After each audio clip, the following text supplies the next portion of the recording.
Hello दोस्तों, स्वागत है आपका एक और नए वीडियो में। देखिए मित्रों, जिस प्रकार से अपन अध्ययन कर रहे थे राजस्थान के राजवंश एवं मुगल, जो टॉपिक अपन ने पढ़ लिया था उसका आज अपन नोट्सों का अध्ययन करने वाले हैं। और जैसा कि आपको पता है कि एक ही टॉपिक को अपन तीन तीन बार पढ़ रहे हैं। पहले टॉपिक का अध्ययन करते हैं, फिर उसके नोट्स पढ़ते हैं, फिर उनके जितने भी कंपटीशन की दृष्टि से क्वेश्चन आंसर बन रहे हैं उनका अध्ययन कर रहे हैं। तो मैं आपसे एक निवेदन करूंगा कि आपने अभी तक हमारे यूट्यूब चैनल को सब्सक्राइब नहीं किया है तो चैनल को सब्सक्राइब कर दीजिए और बने रहिए हमारे साथ निरंतर। आपकी तैयारी बहुत अच्छे से हो जाएगी और आशा करता हूं कि आपकी तैयारी आज भी बहुत अच्छी चल रही होंगी। तो देखिए मित्रों, अभी अपन शुरू करते हैं राजस्थान के राजवंश एवं मुगल। देखिए, इनके जो मोस्ट एंड इम्पॉर्टेंट जो बिंदु हैं उनको मैंने आपके सामने प्रस्तुत करने का प्रयास किया है। तो मित्रों देखिए, पहले के पहले अपने इसमें टॉपिक में पढ़ा था पानीपत का प्रथम युद्ध हुआ था। पानीपत का प्रथम युद्ध कब हुआ था? 21 मई 1526 को। 21 मई 1526 को किस किस के मध्य हुआ था मित्रों? तो ये हुआ था इब्राहिम लोदी एवं बाबर के मध्य। इब्राहिम लोदी और बाबर के मध्य। और इसमें बाबर विजयी हुआ था और कहते हैं कि मुगल साम्राज्य की नींव पड़ गई थी पानीपत के प्रथम युद्ध में। किंतु क्या हुआ, बाबर की 1530 में मृत्यु हो जाती है। 1530 में मृत्यु हो जाने के बाद उसका बेटा शासक बनता है हुमायूं। लेकिन हुमायूं ज़्यादा दिनों तक मतलब शासक नहीं रह पाता है। 10 वर्षों तक इन्होंने लगभग शासन किया था। शासन करने के बाद में बिहार के शासक थे शेरशाह सूरी, जो जिन्होंने पहले ही मुगलों की अधीनता स्वीकार कर ली थी। लेकिन क्या हुआ था, इन्होंने अपनी महत्वाकांक्षा बढ़ाने के लिए इन्होंने बिहार में बहार खां के यहाँ नौकरी करना शुरू कर दिया। बहार खां के यहाँ मित्रों कहते हैं कि इनका जो संबंध था ये अफगान के पश्तून से इनका संपर्क पश्तून अफगान से इनका संबंध था। इनके दादा थे वो यहाँ बिहार में आकर बस गए थे। शुरुआती जीवन इनका शेरशाह सूरी का बहुत ही कठिन बीता था। इनका बचपन का नाम था फरीद। मित्रों बहुत ही महत्वाकांक्षी शासक है, इनके बारे में स्टोरी पढ़ने में बहुत ही इंटरेस्ट आता है। इनका नाम था फरीद। फरीद ने क्या किया, बाहर खां के यहाँ नौकरी करते हुए इन्होंने एक शेर को बिना हथियार के काट डाला था, बिना हथियार के मार डाला था। और इनसे ये प्रसन्न होकर इन्होंने जो बहार खां थे, बहार खां ने शेरशाह सूरी को जो शेर खां की उपाधि दे दी, शेर खां की उपाधि। लेकिन क्या होता है कि हुमायूं का जब आक्रमण होता है कि पहले जो युद्ध हुआ था, जो सौसा का युद्ध हुमायूं और शेरशाह सूरी के मध्य 26 जून मित्रों, 26 जून का दिन था। 1539 को सौसा का युद्ध होता है। सौसा का युद्ध 26 जून 1539 को। इसमें हुमायूं हार जाता है। लेकिन दोबारा क्या है, दोबारा ये बिलग्राम में युद्ध करता है। बिलग्राम का युद्ध के नाम से जाना जाता है। ये बिलग्राम का युद्ध ये हुआ था मित्रों 17 मई 1540 को। 17 मई 1540 को। एक मित्रों याद रखिए, इतिहास के जितने भी युद्ध होते थे वो लगभग ग्रीष्म काल में होते थे। बाकी जो अपनी होती है वर्षा ऋतु उसमें नहीं होते थे, सर्दियों में बिल्कुल कम होते थे। लगभग युद्ध होते थे वो मार्च से लगाकर अगस्त के लगभग 20 होते थे यहाँ पर। तो बिलग्राम के युद्ध में भी हुमायूं हार जाता है। इसके बाद में शेरशाह सूरी शासक बनता है 1540 में भारत का। 15 वर्ष बाद रेवाड़ी के प्रधान हेमचंद्र जो हेमू के नाम से प्रसिद्ध थे, हेमचंद्र ने शेरशाह सूरी को हरा दिया और दिल्ली पर अधिकार कर लिया। कहते हैं कि हेमचंद्र जो है अंतिम हिंदू शासक था। अंतिम हिंदू शासक हेमचंद्र के नाम से, जो हेमू के नाम से प्रसिद्ध थे, ये था अंतिम हिंदू शासक। हेमचंद्र ने उपाधि धारण की थी विक्रमादित्य की। अपने नाम के इन्होंने सिक्के भी चलाए। एक माह बाद लगभग इन्होंने अक्टूबर 1556 में जो शासन ग्रहण किया था और नवंबर 1556 में ये हुमायूं से हार गए थे और हुमायूं ने वापस दिल्ली पर अधिकार कर लिया था 15 वर्षों के बाद में।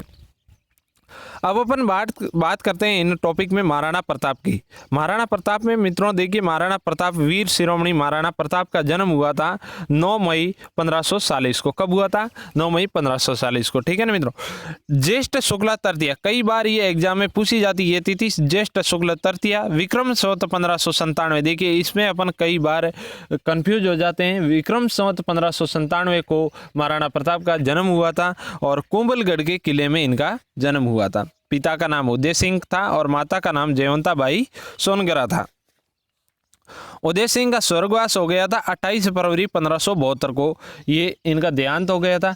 लेकिन मेवाड़ में एक रिवाज है कि जिस दिन शासक की मृत्यु होती थी उसी दिन उसके उत्तराधिकारी की घोषणा कर दी जाती थी। तो मित्रों, इनकी जो 28 फरवरी 1572 को महाराणा प्रताप का राज्याभिषेक भी हो गया था। 32 वर्ष की आयु में गोगुंदा में हुआ था इनका राज्यारोहण। और मेवाड़ में लगभग 1567 से 1568 12 माह में एक संघर्ष चला था।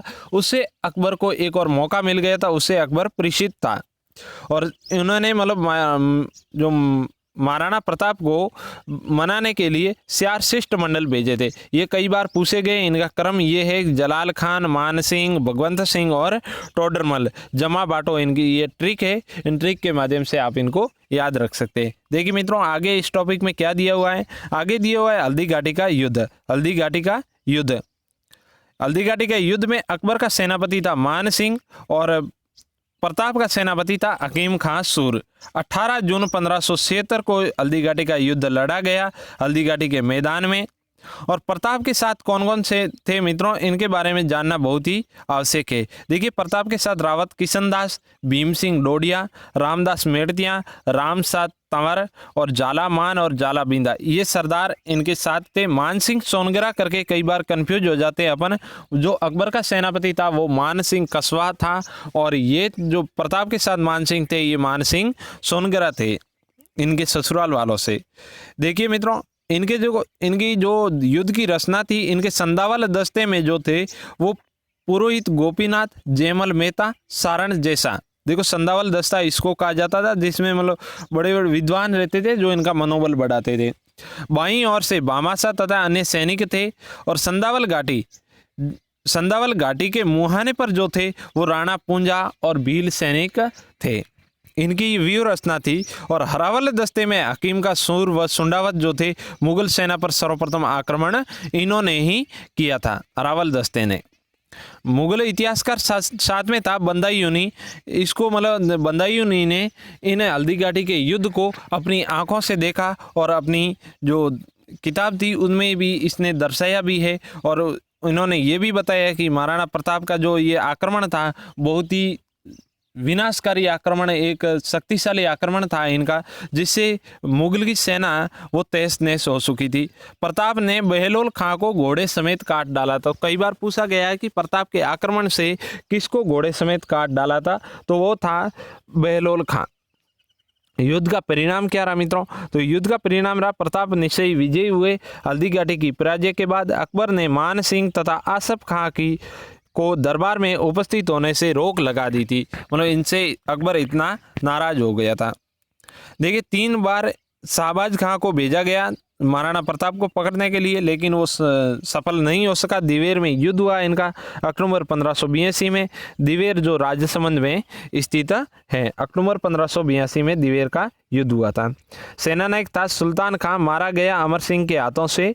और 1583 के बाद प्रताप के विरुद्ध कोई अभियान नहीं भेजा, अकबर विचलित हो चुका था। 1583 के बाद कोई अभियान नहीं है। तो कोई मित्रों, अगर 1583 के बाद अकबर और महाराणा प्रताप का क्वेश्चन आ जाए, तो अगर 84 के बाद अगर कोई ऑप्शन दिया हुआ हो 85, 86 या 90 के बाद में, तो वो मित्रों वो ऑप्शन निश्चय ही गलत हो जाएंगे, क्योंकि 1583 के बाद में अकबर ने कोई अभियान नहीं भेजा था प्रताप के विरुद्ध। नई राजधानी बना दी थी प्रताप ने, अपनी सावंड को अपनी नई राजधानी बनाई। कई बार क्वेश्चनों में पूछा गया है।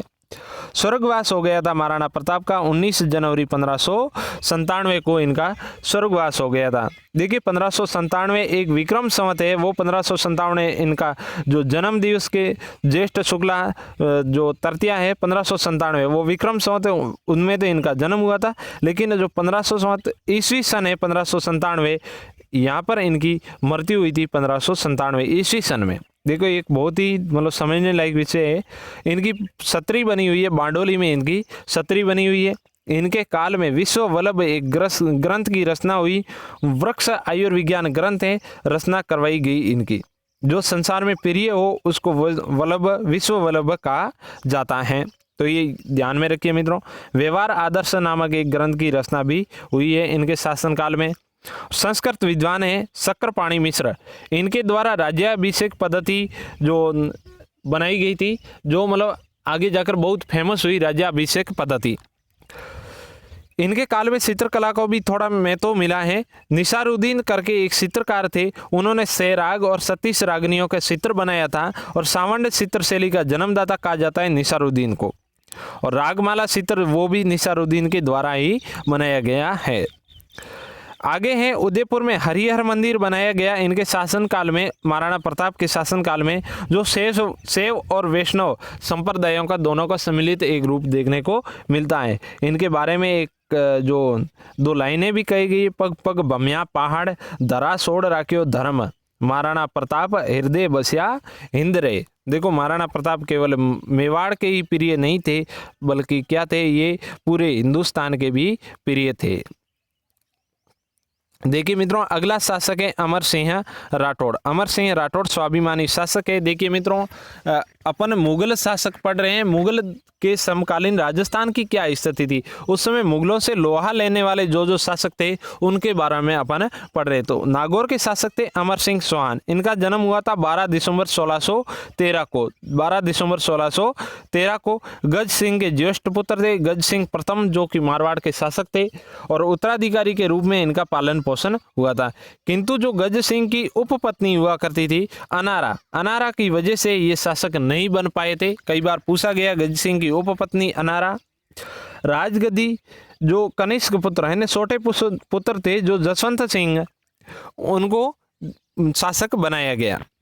शाहजहां ने अमर सिंह को उस मनसब राव की पदवी और नागौर का परगना दिया, क्योंकि ये अमर सिंह थे वो मुगल दरबार में उपस्थित हुआ करते थे, इनको नागौर का परगना प्रदान किया गया।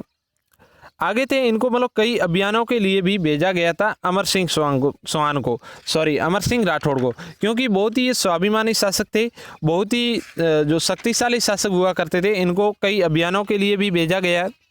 तो इनमें से मुख्य अभियान है जुंजार सिंह बुंदेला के खिलाफ इनको भेजा गया। जुंजार सिंह बुंदेला मित्रों मैं आपको बता दूं ओरछा के शासक थे। ओरछा के शासक थे, वीर सिंह देव के पुत्र थे, वीर सिंह देव के पुत्र थे ये। और इनको भेजा गया था राजा जगत सिंह जो कांगड़ा के थे, उनके विरुद्ध अभियान में भेजा गया। शाह सफी जो ईरान के थे, उनके विरुद्ध अभियान में भेजा गया था। और शाह भोंसले को तो आप जानते ही हो, शाहजी भोंसले जो शिवाजी के पिताजी थे, शिवाजी जो मराठा साम्राज्य की स्थापना की थी शाहजी भोंसले ने, इन्होंने, तो इनके खिलाफ भी इनको भेजा गया था। कंधार अभियान में भी, जो कई महत्वपूर्ण अभियानों में राठौड़ अमर सिंह को भेजा गया था। देखिए मित्रों, आगे हैं इनके बारे में बहुत ही मतलब कहानियां प्रचलित हैं। केसरी सिंह जोधा के स्वाभिमान की रक्षा की थी इन्होंने। क्या हुआ था, केसरी सिंह जोधा को किसी अभियान के लिए जाना था, लेकिन इन्होंने ये इसके साथ जताई, मतलब केसरी सिंह जोधा वहां जा नहीं पा रहे थे। तो क्या हुआ, इनके जो मनसब प्रदान किए हुए थे वो मुगल दरबार ने जब्त कर लिए थे, लेकिन इनकी रक्षा करते हुए 30,000 का पट्टा और नागौर की सुरक्षा इनको सौंप दी थी अमर सिंह ने। सलावत खां के कटु वचनों से जो इनको सजा दी गई, सलावत खां की हत्या भी कर दी गई थी इनके द्वारा, अमर सिंह राठौड़ के द्वारा, क्योंकि इन्होंने गंवार कहकर बुलाया था अमर सिंह को और अपनी शक्ति का प्रदर्शन करने के लिए भी बताया था इन्होंने। तो इन्होंने इनका सिर कलम कर लिया था। मुगल सरदारों के द्वारा धोखे से इनकी हत्या कर दी गई थी। ये थे अमर सिंह राठौड़। अगले जो शासक है, शासक नहीं है, ये सरदार थे वीर दुर्गादास राठौड़, जो इनका जन्म हुआ था 13 अगस्त 1638 को मारवाड़ के सालवा गांव में इनका जन्म हुआ था। पिता थे आस्करण राठौड़, महाराजा जसवंत सिंह के मंत्री थे। वही जसवंत सिंह जो अमर सिंह राठौड़ के जो छोटे भाई थे, उनके ये जो दरबारी थे आस्करण राठौड़। जसवंत सिंह की मृत्यु हो गई थी 28 नवंबर 1678 को जमरूद में। लाहौर में 2 रानियों के द्वारा 2 पुत्रों को जन्म दिया। जब इनकी मृत्यु हो गई थी तो इनके कोई पुत्र नहीं था, लेकिन जो वीर दुर्गादास राठौड़ है, इन 2 रानियों को लाहौर लेकर आए और वहाँ पर इनके 2 पुत्रों का जन्म हुआ। एक की कुछ समय बाद मृत्यु हो गई और दूसरा था, उसका नाम रखा गया अजीत सिंह। औरंगजेब द्वारा मारवाड़ को खालसा घोषित कर दिया गया, वहां पर मुगल अधिकारी घोषित कर दिया गया कि मारवाड़ पर अभी कोई किसी का शासन नहीं है। अजीत सिंह की रक्षा के लिए वीर दुर्गादास ने मारवाड़ राज्य मांगने पर औरंगजेब ने इस्लाम स्वीकार करने की शर्त रखी, लेकिन ये शर्त वीर दुर्गादास ने मंजूर नहीं की। अजीत सिंह को मारवाड़ लाया गया किसी वजह से, क्योंकि इन्होंने औरंगजेब ने अजीत सिंह को मारने का जो एक प्लान बना रखा था। देखिए मित्रों, आगे इस टॉपिक में दिया गया मुगल और राठौड़ों का जो संघर्ष हुआ था उसमें सुरक्षित जो वीर दुर्गादास द्वारा अजीत सिंह को सालावास लेकर पहुंचे थे। ये अजीत सिंह का पालन पोषण सिरोही के महाराव वेरी साल के देखरेख में कालंदरी गांव में ब्राह्मण जयदेव के घर उनकी पत्नी द्वारा पाला गया था। देखिए कई बार पूछा गया था, इनका जो पालन पोषण है वो सिरोही के महाराव वेरी साल के देखरेख में हुआ था, और कहाँ पर हुआ था तो कालंदरी गांव के जयदेव ब्राह्मण के घर पर हुआ था। देखिए मित्रों, आगे है सिसोदिया और राठौड़ा का गठबंधन।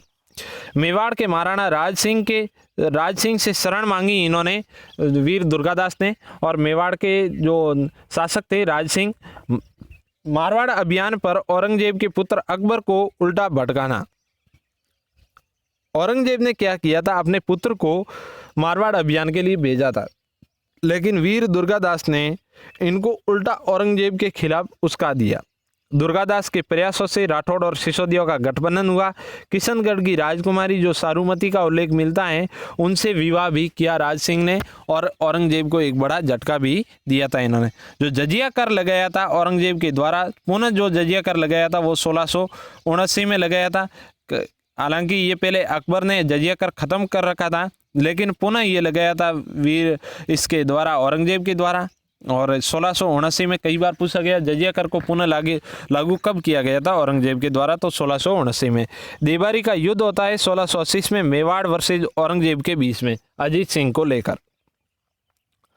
आगे दुर्गादास द्वारा मराठा की सहायता हेतु औरंगजेब के पुत्र अकबर के साथ जो दक्षिण में गए हुए थे, दुर्गादास के खिलाफ षड्यंत्र रचा गया पीछे मारवाड़ में, और मारवाड़ वापस इन्हें लौटने पर मारवाड़ में घुसने नहीं दिया था, तो ये मेवाड़ में गए, और मेवाड़ में इनको जो रामपुरा की जागीरी भी प्रदान की गई थी।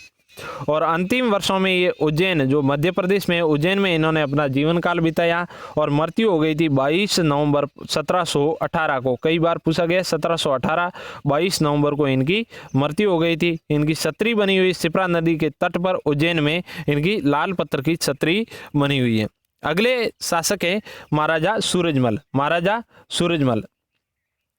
देखिए मित्रों, महाराजा सूरजमल भरतपुर के लोकप्रिय शासक थे। महाराजा सूरजमल पिता बदन सिंह थे, जिन्होंने डीग को अपनी राजधानी बनाया था, डीग को बसाया था बदन सिंह ने।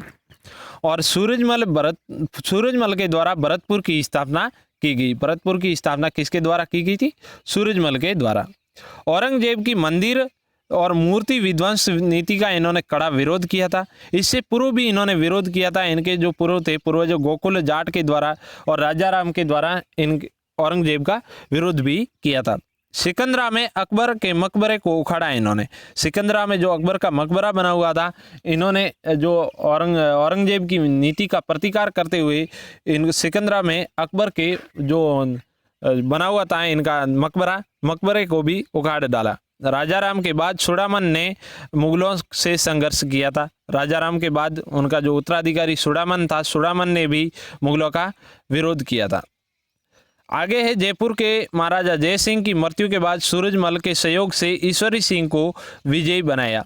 देखो, महाराजा जय सिंह जिस प्रकार से जयपुर के शासक थे, उनकी मृत्यु के बाद उत्तराधिकारी युद्ध छिड़ गया था, उसमें ईश्वरी सिंह जो विजयी हुए थे वो सूरजमल के सहयोग से ही हुए थे।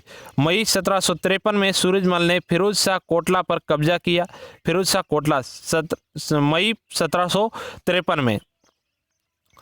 मराठों द्वारा जनवरी 1754 से मई 1754 तक कुमेर के किलों को घेर रखा, और बाद में इन्होंने संधि भी कर ली थी मराठों के द्वारा, मराठों के साथ में। पानीपत का तीसरा युद्ध होता है 1761 में अहमद शाह अब्दाली और मराठों के बीच में। आपको पता ही है जैसा कि पानीपत का तृतीय युद्ध अहमद शाह अब्दाली और मराठों के बीच में हुआ था। मराठों की मराठों की हार हो गई थी इसमें तृतीय युद्ध में। मराठों की हार के बाद सारी व्यवस्था सूरजमल के द्वारा की गई, इनको खाने पानी और कपड़ों की व्यवस्था की गई थी। हालांकि इनको मराठों के साथ पहले से ही मतभेद था, लेकिन इन्होंने संकट के समय मराठों का साथ दिया था। लोहागढ़ किले का निर्माण करवाया था महाराजा सूरजमल के द्वारा। और मराठों के पतन के बाद जब मराठों के पानीपत के तृतीय युद्ध के बाद में कहा जाता है कि काफ़ी संख्या में मराठा मारे जाते हैं वहाँ पर, और मराठों का पतन एक प्रकार से हो जाता है पानीपत के तृतीय युद्ध के बाद। और गाजियाबाद, रोहतक, झज्जर, आगरा, धौलपुर, मैनपुरी, हाथरस और बनारस जो मराठों के जो क्षेत्र थे वो क्षेत्र महाराजा सूरजमल के हाथों आ गए थे। लेकिन 25 दिसंबर 1763 को महाराजा सूरजमल की मृत्यु हो जाती है और इनका शासनकाल यहीं समाप्त होता है। और भरतपुर की स्थापना की थी इन्होंने, ये बड़ा एक फैक्ट है, कई बार पूछा जा चुका है। तो मित्रों आज के वीडियो में इतना ही, मिलते हैं अगले वीडियो में। और कैसा लगा वीडियो को लाइक ज़रूर कीजिए और चैनल को सब्सक्राइब करना बिल्कुल नहीं भूलिए और दोस्तों के साथ शेयर ज़रूर कीजिए। तो मित्रों जिस प्रकार से अपनी तैयारी चल रही है इसी प्रकार से तैयारी को जारी रखिए। वैकेंसी अभी आने वाली हैं, लगभग 2 सितंबर डेट बताई जा रही है और पूरा विश्वास है कि 2 सितंबर को ये होने वाली है परीक्षा। तो मिलते हैं अगले वीडियो में, जब तक के लिए जय हिंद जय भारत, बने रहिए हमारे साथ।